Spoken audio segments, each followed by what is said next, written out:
बच्चों नमस्कार। इंसान बहुत खुदगर्ज है, पसंद करे तो बुराई नहीं देखता और जब नफरत करे तो अच्छा ही नहीं देखता। बच्चों, मैं आज आपको पास्ट परफेक्ट टेंस बिफोर वाले वाक्यों में इंटेरोगेटिव नेगेटिव सेंटेंस पढ़ाने जा रहा हूँ। सब बच्चे बहुत ध्यान से समझें।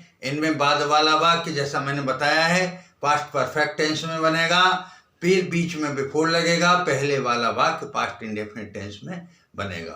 तो सबसे पहले बाद वाले वाक्य में प्रश्नवाचक शब्द प्लस हेड प्लस कर्ता प्लस नहीं के लिए नॉट, कभी नहीं के लिए नेवर, प्लस क्रिया की तीसरी अवस्था, उसके बाद कर्म इत्यादि की अंग्रेजी बनाते हैं, फिर बिफोर लगाते हैं। पहले वाले वाक्य में कर्ता धन क्रिया की दूसरी अवस्था, धर्म कर्म इत्यादि की अंग्रेजी बनाते हैं, फिर प्रश्नवाचक चिन्ह लगाते हैं।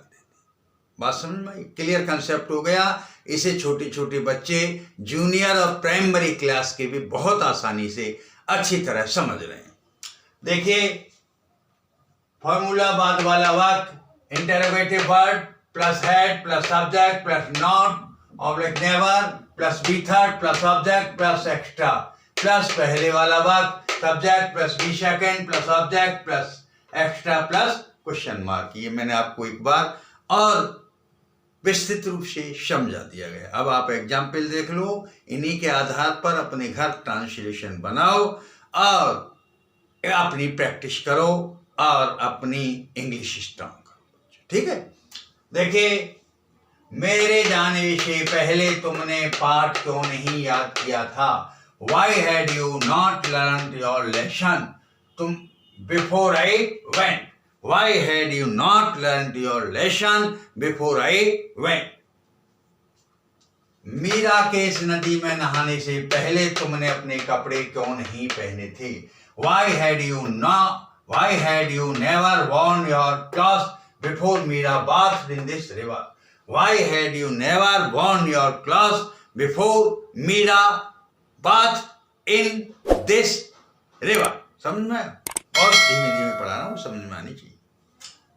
अनिल के गीत गाने से पहले मैं इस आंगन में कब नहीं नाच चुका था? When had I not danced in this courtyard before Anil sang a song? When had I not danced in this courtyard? When had I not danced in this courtyard before Anil sang a song? When had I not danced in this courtyard before Anil sang a song?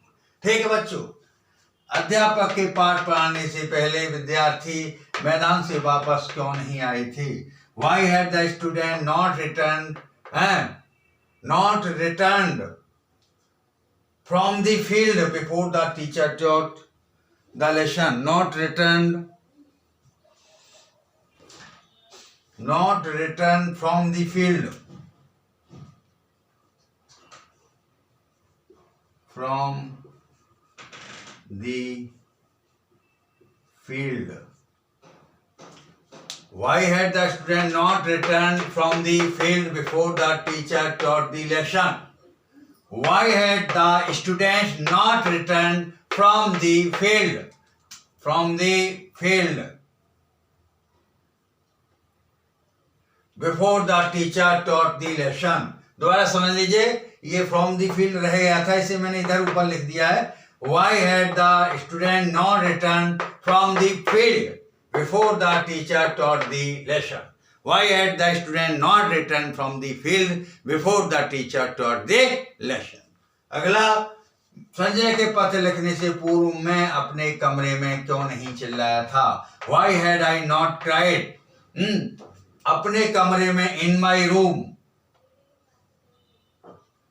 In my room.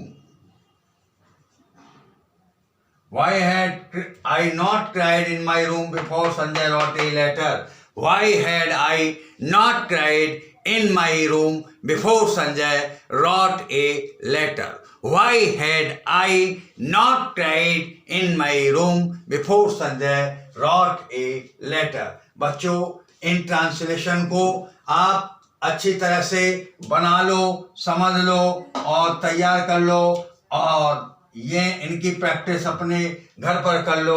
क्योंकि ये आपके लिए बहुत ही useful और उपयोगी होंगे। Thank you. जय हिंद, जय भारत।